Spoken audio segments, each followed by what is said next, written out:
Ah, j'ai une question. Oui. À quel moment une personne, elle est considérée Baal Tchouva? Quand est-ce qu'on sait que la personne, elle est Baal Tchouva? Razak, très bonne question. Très C'est pas bonne moi, question. hein. C'est, Parce que je vais te dire, il faut définir c'est quoi la tchouva. Quoi la tchouva. Dans le mot tchouva lui-même, c'est écrit tachouv he. C'est quoi le he? C'est la malchout. Très bien. Maintenant, il faut savoir qu'est-ce que ça veut dire. Ça veut dire, ça veut dire reviens à la malchout, tu reviens à la malchout, qu'est-ce que ça veut dire? En deux mots, le Baal Tchouva, c'est celui qui a pris conscience, qui s'est trompé, tout simplement. Et qu'aujourd'hui, comme il a réalisé qu'il s'est trompé, alors il va mieux agir. Il va mieux agir jour après jour pour se rapprocher vers son Créateur. donc c'est une évolution chaque jour, quoi. C'est une évolution par rapport à quelque chose, par une prise de conscience, c'est ça que ça veut dire. Maintenant, quelqu'un, ce qu'on appelle Tinok Shenishba, comme il dit le Chazonish, il était élevé dans la mauvaise voie, donc c'est pas de sa faute, pas de sa faute. Donc tu comprends, donc tu peux pas l'accuser. L'accuser de quoi? C'est comme ça qu'on l'a élevé. Mais comment on sait quand est-ce qu'une personne, elle a pris conscience? Voilà. En fonction de ses actions, comment il a changé, quoi. Ah, comment toi tu le vois, comment lui le. Comment on le voit, une personne? Comment c'est? Tout simplement. Tout simplement, c'est quand elle cherche le Hémet. Quand cette personne cherche le Cherche le Hémet, Hémet. ça, il est Baal Tchouva. Il est Baal Tchouva. Il cherche le Même Hémet. s'il n'est pas arrivé au stade ultime. Baal Tchouva, c'est pas arriver au niveau de Moshe Rabbeinu. C'est pas ça Baal Tchouva. Baal Tchouva, c'est chercher le Hémet parce qu'il a pris conscience qu'il s'est trompé. Un exemple. Un jour, il y a le Rav Saadia Gaon qui arrive dans une ville qu'on ne le connaît pas. Bon, à l'époque, il n'y avait pas les caméras, etc. Donc, on ne connaissait pas la personne. Mais on connaissait le nom. Rav Saadia Gaon, tout le monde l'avait écouté. Mais il ne connaissait pas physiquement. Il n'y avait pas de photo. Donc, il arrive dans une synagogue, dans une ville qui n'était pas c'était pas sa ville. Et là-bas, il arrive. Et bon, évidemment, personne ne le connaît de vue, de nom. Mais bon, évidemment, lui, il ne dit pas qui il est. Il dévoile pas son identité. Et voilà que y a quelqu'un qui vient vers lui, et comme il a dit, vous êtes nouveau dans cette communauté, et si je peux vous inviter, avec plaisir. Là, il a dit oui, ça va m'arranger. Donc il a pris chez lui quelques jours. Donc ils ont passé Shabbat, etc. Et voilà, le dimanche qui suit, il y a une personne de la ville du Rav Saadia Gaon qui arrive dans cette communauté pour prier avec eux le dimanche. Et ni plus ni moins, il voit le Rav Saadia Gaon. Il va chez lui, il lui embrasse la main. Vodarav, tout le monde c'est étonné. C'est qui ce Rav? Tu dis que Vodarav, mais c'est qui? Mais vous savez pas? Mais il est chez vous. C'est le Rav Saadia Gaon.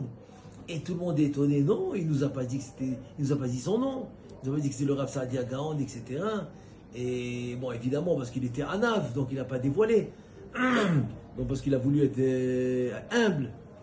Et voilà que la personne qui a invité le Rav en question, le Rav Saadia, il vient chez lui, il lui demande pardon, il se met à pleurer. Il dit, mais pardon de quoi? Mais je t'ai pas assez honoré, je t'ai pas bien invité, etc. Il dit, mais de quoi tu parles? Je dois te remercier que tu m'as invité, je t'ai très bien reçu chez toi. Alors on a passé un très bon Shabbat. On a fait Seuda Rishona, Shnia, Shlishi, Seuda Revit, mais qu'est-ce que tu veux de plus? Pourquoi tu me demandes pardon? Et il lui dit, écoute, si je savais qui tu étais, je t'aurais mieux reçu. Le Rav Saadia Gaon, il écoute ça. Il lui dit, merci beaucoup. L'autre, il dit, merci de quoi? L'autre, il vient pour s'excuser, le Rav Saadia lui dit, merci. Il dit, tu viens m'enseigner un enseignement extraordinaire. Que moi, tous les jours, maintenant, je comprends, que je connais Akadosh Baruch Hu mieux tous les jours. Donc maintenant, je comprends qu'il faut que je le serre mieux. Il faut que je fasse tchouva sur hier, que je ne le connaissais pas aussi bien. Et chaque jour qu'on se rapproche, on le connaît un peu plus. Voilà, et chaque jour que je me rapproche, je le connais un peu plus. Le Baal Tchouva, c'est celui qui prend conscience aujourd'hui, qui ne connaissait pas assez la Torah, qui ne connaissait pas assez les mitzvot.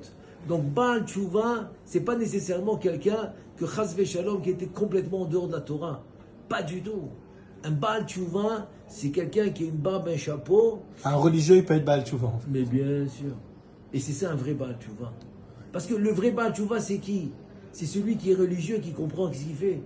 Mais l'autre misken, le Chazonish, il dit que c'est Tinok Shilba. C'est que Tinok Shilba? C'est comme un bébé qui est Non, tu sais ce que ça veut dire? Un kidnappé. Quelqu'un Chaz Veshalom, maintenant Chaz Veshalom, attends, on est en plein sougia, quoi. En plein sujet de kidnapper. Quelqu'un Chaz Veshalom, ils l'ont pris au Hamas.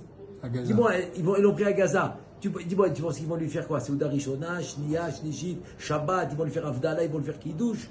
Rien du tout. Donc qu'est-ce qu'il fasse? Il est dans Chevi, il est kidnappé. Tu ne peux rien faire, tu comprends? C'est ça Tinoch Shinishba.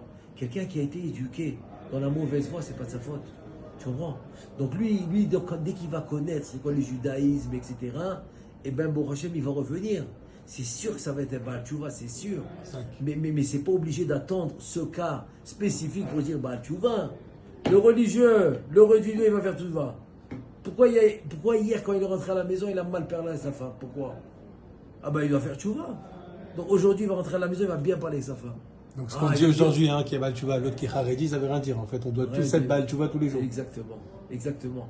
Si tu dis que David Abeler, qui était le chassid chez Bachassidim, lui il s'appelle Baal Tchouva, la Gemara le dit Bessanedrin, que lui il va apprendre à tout le monde c'est quoi Baal Tchouva.